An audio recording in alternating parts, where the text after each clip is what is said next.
पांढरे शुभ्र धोतर, लांब हाताचा सदरा, सोनेरी कडा असलेला फेटा, पायात कोल्हापुरी चप्पल, खांद्यावर उबदार कांबळ आणि हातात घुंगरांची काठी असे मामांचे दर्शन असायचे.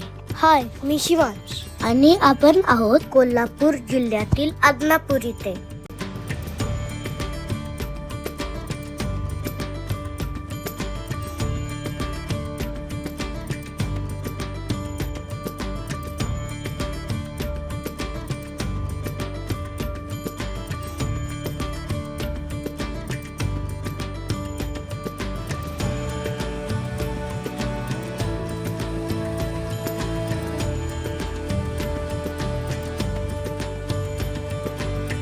या ठिकाणी सद्गुरू श्री संत बाळूमामा यांच्या समाधी मंदिराचं दक्षिणभिमुख सुरेख कोरीव दगडी महाद्वार पाहून इथे प्रवासी थांबतात, प्रशस्त सभा मंडपात येतात आणि पूर्ण आकाराची बाळूमामाची प्रसन्न मूर्ती पाहण्याचा आनंद अनुभवतात. अंबाबाईचे मनोभावे दर्शन घेतल्यानंतर आपण जाणार आहोत बाळूमामांच्या कृपा आशीर्वादाने समृद्ध असणाऱ्या आदमापूर येथे.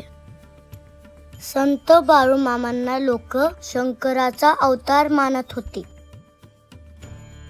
लोकांना समजलं की आपल्या जवळच्या गावात बाळूमामांच्या मेंढ्यांचा तळ बसलाय, तर शेकडो लोक भंडारा घेऊन त्या मेंढ्यांच्या दर्शनाला हजर राहतात.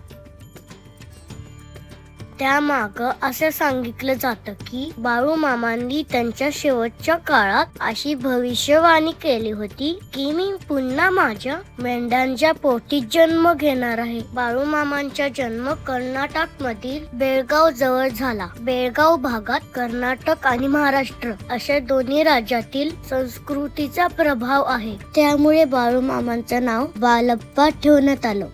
कामाचं वळण लागावं म्हणून वडील मायप्पा यांनी बाळूमामाला गावातील चंदूलाल शेटजी यांच्याकडे नोकरीसाठी पाठवलं. तेव्हा बाळूमामा 10 ते 12 वर्षाचे होते. सगळेजण त्यांना लाडाने बाळू म्हणून हाक मारायची. तेव्हा ते लहानगे बाळूमामा शेटजी जी सांगतील तेवढी कामे मनापासून करायची. जे ताटात येईल ते कोणतीही तक्रार न करता खायचे. काम करत असताना बाबळीच्या काटेरी झाडाची गादी करून त्यावर झोपत असत. बाबळीच्या काटेरी कुंपणाला ते खुशाल टेकून बसत असत. एकदा बाळूमामा फुटलेल्या थाळीत गवताची काडी टाकून जेवत होते. तेव्हा तिथे शेटजींची आई आली आणि त्यांनी पाहिले बाळूमामा जेवण करत असलेल्या थाळीतून दिव्य प्रकाश येत आहे. त्यांनी जवळून पाहिले तेव्हा त्यांना त्या प्रकाशात संपूर्ण वस्तीचे दर्शन झालं. शेटजींच्या आईला जाणवलं हा साधा सुद्धा मुलगा नसून एक सिद्ध पुरुष आहे. जेव्हा कधी बाळूमामा फटकन काय बोलायचे तेव्हा भविष्यात घडणाऱ्या घटनांची लोकांना आधीच जाणीव करून द्यायची. एकदा उन्हाळ्याच्या दिवसात खोल अवघड विहिरीत उतरून साधूंना पाणी पाजून तृप्त केले. साधूंनी बाळूमामांना वाच्यसिद्धी आणि कार्यसिद्धीचा आशीर्वाद दिला. पुढे जाऊन मुळे महाराजांच्या रूपात मामांना त्यांचे गुरु भेटले. त्यांच्यामुळे बाळूमामांना आयुष्याची कार्याची दिशा मिळाली. आपल्या जन्माचं कारण काय हे बाळूमामांना स्पष्ट उलगडलं. आपल्याला ह्या जगाचा भार वाहण्यासाठी देवाने पाठवला आहे हे त्यांना समजलं. पण बाळूमामांच्या वडिलांना वाटायचं बाळूने सर्वसाधारण माणसाप्रमाणे आयुष्य जागावं, म्हणून सत्यबानच्या बरोबर बाळूमामाचं लग्न ठरवलं. बाळूमामांच्या इच्छेविरुद्ध पण आई वडिलांच्या आज्ञा पाहण्यासाठी त्यांनी सत्यभा यांच्यासोबत लग्न केलं.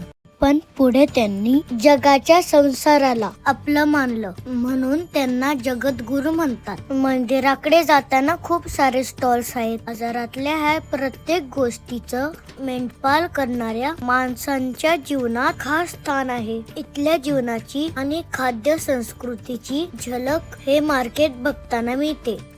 कसरी घोंगडी, कट्टा घोंगडी, लहान बकऱ्याच्या लोकरेपासून बनवलेली जावकी घोंगडी, गोंधळ आणि पूजेला वापरणारी मेवा घोंगडी याविषयी नव्याने समजलं. घोंगडीचे आरोग्याविषयी असणारे फायदेही समजले.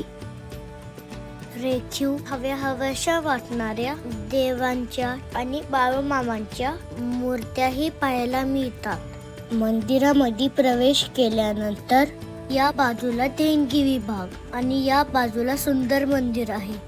मंदिराचा परिसर प्रशस्त आणि स्वच्छ आहे.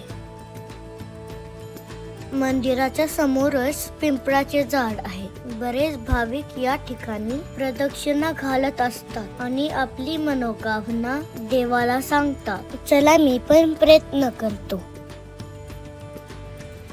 या बाजूनी मंदिरामध्ये प्रवेश केल्यानंतर समोर खुला संगमरवराच्या खांबावर तोललेला सभामंडप दिसला. सभामंडपातून आत येऊन पूर्ण आकाराची बाळूमामांची मूर्ती पाहून भारावून जायला होतं. मामांचं मनोभावे दर्शन घेतलं. गुलाबाच्या, झेंडूच्या टवटवीत फुलांनी मामांची पूजा केली होती. एकदम प्रसन्न वाटत होतं. मामांच्या उजव्या बाजूला मुळे महाराज तर डावीकडे विठ्ठल रुक्मिणीची सुंदर मूर्ती आहे. गाभाऱ्यात मामांच्या देहावर बांधलेली समाधी आहे. दर्शनास येणाऱ्या प्रत्येक भाविकास मामांचा भंडारा लावला जातो. या भंडाऱ्यात इतकी देवी शक्ती आहे की कोणतीच नकारात्मक गोष्ट जवळ फिरकत पण नाही. मंदिर परिसरात भंडारा कुठेही पडलेला दिसत नाही, कारण मामांचं मूळ प्रतीक असल्या कारणाने कपाळी लावला जातो. आदमापूर हे दुसरं पंढरपूर झालं आहे असंच वाटतं. इथलं वातावरण शब्दात सांगता येणार नाही, ते इथंच येऊन अनुभवता येतं. तर रविवारी आणि अमावस्येला नाचणीची आंबील प्रसाद म्हणून दिली जाते. जीवनसत्व असलेली, सात्विक आणि पौष्टिक ही आंबील इथलं वैशिष्ट्यच म्हणावं लागेल. मामांवर अन्नपूर्णा देवीची विशेष कृपा होती, म्हणून आजही आदमापूर येथील त्यांच्या समाधी मंदिरात अन्नधान्याची कमी पडत नाही. ज्या शेतात बाळूमामांची मेंढरं बसत असत तिथं पीकही चांगलं येतं, अशा लोकांची धारणा आहे.